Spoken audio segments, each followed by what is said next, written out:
Good morning, OutOfThisBinary viewers. Timmie here, making this on a Saturday. I am in my car because it's morning, don't want to wake up my housemates, and today we're talking about non-binary representation. So if there's one person I feel really well represented by, it's definitely Jeffrey Marsh. They're they're a gender fluid advocate. They've done work with GSLEN, Gay Straight Lesbian Education Network, to ensure that public school system is a safe place for all LGBTQ identified kids and gender nonconforming kids. I just really aspire to like a lot of what they have in life. I appreciate how they're just super spiritual. They've had a loving relationship for several years. They just spread a lot of positivity to the world, and they've been a really great role model and representative to have for me. A couple other figures that have been inspiring for me, the singer-songwriter Anoni. She was very helpful with my process of coming out. Just being able to watch her interviews and listen to her music, like both of those, having both of those for me just like was really healing for me. Um, like she's probably the first trans person I felt really represented by, to be honest. Um, and she's really amazing, definitely. My third icon, I feel really well represented by ContraPoints, the YouTuber. Um, Now, both the Noni and ContraPoints aren't technically non-binary; they're like trans women. But ContraPoints used to identify as genderqueer. And I also feel like Anoni has been representative for the non-binary community in a lot of ways. Um, but yeah, back to ContraPoints. Like, I guess I feel well represented by her, even though she's like way smarter than me and does like way different stuff than I do. I really like her ability to tackle everyone on the political spectrum, including the far right, and it's something I've tried to aspire to do a lot more within my own trans advocacy. So there are a couple other non-binary role models for me. There's vaid-menon and Jacob Tobiah. Both of them have taught me a lot about my own identity through their works. And Alok has also really educated me about race and racial intersections with both transgender history in general and also their own lived experience.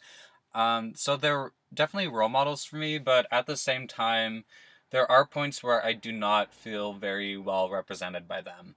Um, Alok and Jacob, they're definitely great people. They've done amazing work, don't get me wrong. There has been some problematic stuff about them as well. Like, I know that there was a big controversy when Alok used to be part of that dark matter group that was kind of over a social media quote that they had. And like I also like Jacob Tobiah, but they've released like so many articles recently that talk a lot about their dating life. And like I it's not that there's stuff within those articles that they've written that I don't agree with, but sometimes I just feel like the way it's framed sounds like really entitled, and sometimes it's just like really far off of with what they're talking about, and I don't feel like it's the most appropriate way that they can tackle the subject matter. And so sometimes there's just like some entitlement from Jacob's writing that kind of like rubs me the wrong way, I guess. So yeah, don't get me wrong, I still like Alok and Jacob a lot, but there is just like that slight bit of distance where it's like in some ways I don't feel well represented by them. And even just like one small way I don't feel represented by them. I love their fashion sense, like don't get me wrong, but they also have a different outfit in every picture. And it's like, I can't afford that. Like, wow. Like that's just not me. I love the fashion sense, but I don't have the space in my closet or the money to like have a different outfit every day. As far as representation goes in general, I still feel like there's a lot of work that needs to be done with accurate representation of non-binary people. So, I don't watch very much TV in general. Even when I used to watch a lot of TV, I still felt like there was a lot of harmful representation. Like, even when I was a kid, I think I talked about this on this channel before, but there was the show Fairly Odd Parents. There was some, like, pretty transphobic depictions of, like, transgender subject matter. Um, which I don't know, is kind of harmful in some ways, but then mixed in other ways. Um, yeah, I definitely talked about this on this channel before, but there's the episode where like Timmy wishes that he was a girl, so that he could relate to his crush more. Um, and like that episode is odd because at the beginning they're displaying like male and female stereotypes to be like so different, and then at the end he realizes that they're like not so different, but it's still, even though Timmy reaches that realization, like the culture around him like still treats it as like really different, by how Trixie rejects him, his crush Trixie.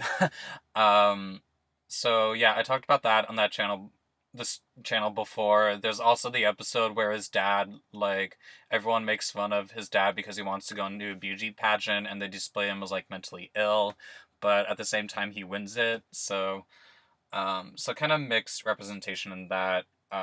So yeah, when I was a kid, I had that show for me. I also watched a little bit of Family Guy when I was in college, and I definitely stopped, especially when there was like really negative representation of trans people. I know that there was one episode, I can't remember the guy's name.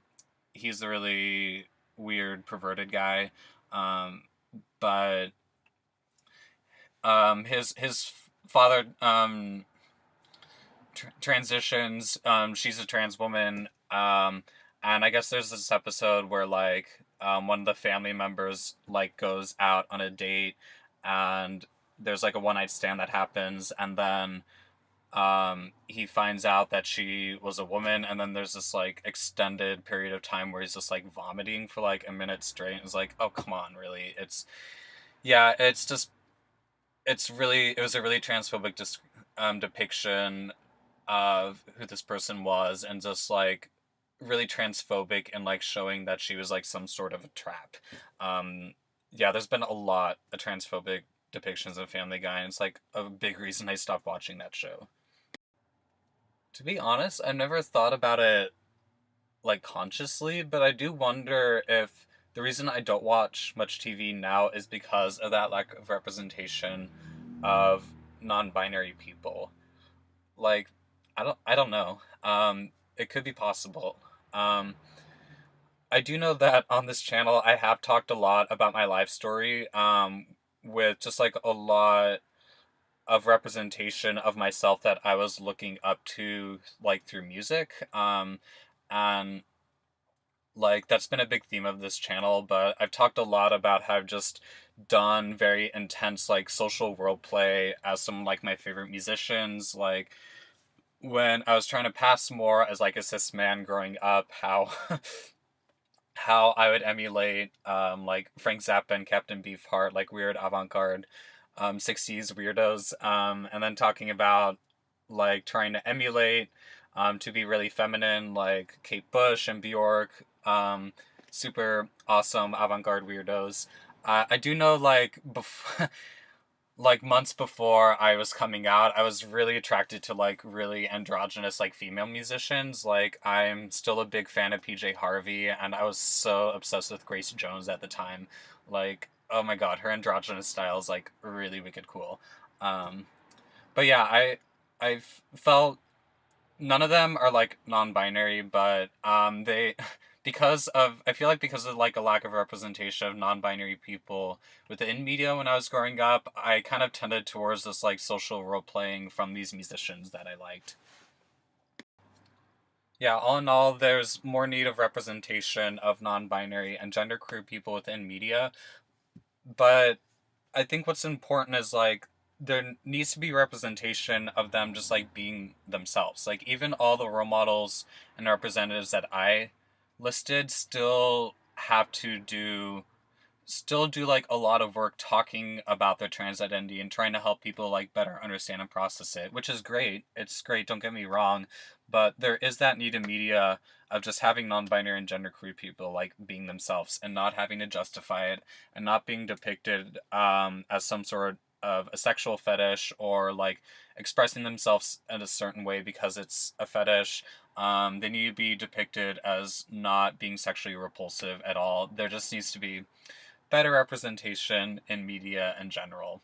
Um, so yeah, those are my opinions on non-binary representation. As I said, I don't watch much TV. If you know any good representation of non-binary and genderqueer people on TV, definitely leave something in the comment section.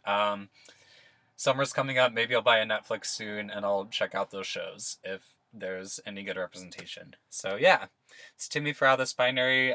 Just remember, you are loved and you are valid. Hope you are safe, happy, and healthy wherever you are. Peace out.